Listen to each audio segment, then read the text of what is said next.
د خوست ولایت د امنیه قومندانۍ د نشي توکو پر ضد د مبارزې مدیریت مسؤلینو د نیول شویو نشي توکو د سوځونې پر مهال وویل چې امنیتي ځواکونو د تیر یو کال په موده کې د نشي توکو پر وړاندې چټکه مبارزه کړې چې د دې ولایت په مرکز ولسوالیو کې 1599 مظنونین د 108 لیتره شرابو 8 کیلو شیشه 102 کیلو چارسو او دغه راز د یو شمېر نورو نشي توکو سره نیولې چې دوسیې عدلي او قضایي ارګانونو ته سپارل شوي دي.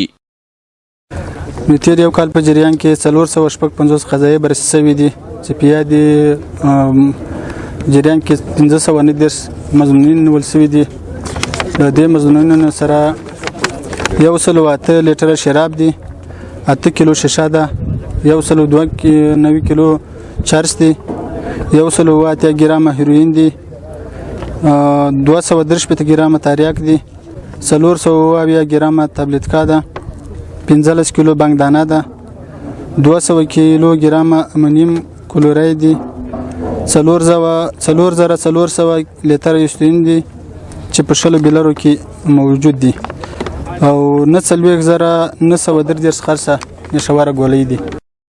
د خوست ولایت اوسیدونکي په اړونده برخه کې د امنیتي ځواکونو هڅې ستایي او زیاتوي چې د ولسونو په پراخه همکارۍ د امنیتي ځواکونو له لوري د نشي توکو تر ډیره مخنیوی شوی او دوی په یاده برخه کې د ولسونو د لا همکارۍ غوښتنه کوي. دا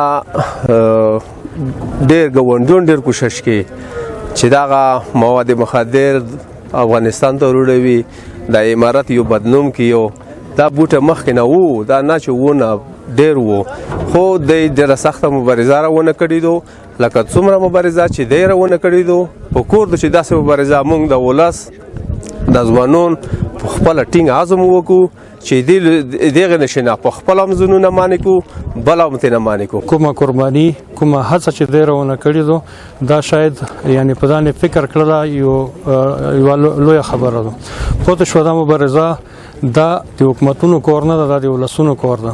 که دا وطن موږ ټول جنت وګرځو، جوماتونه جوړ کړو، مکتبونه جوړ کړو، چمنونه جوړ کړو، خو دا مراد چې په موږ کې وي موږ به هغه جنت خلته وطن نه هېڅ خوند ونه خورو، موږ دپاره به هغه یو جهنم وي. دا یادولو ده چې د هیواد د نورو ولایتونو په څیر په خوست ولایت کې هم د نشي توکو د مخنیوي لپاره پراخې هڅې دوام لري. سیموال په اړونده برخه کې د لا چټکو اقداماتو غوښتنه کوي.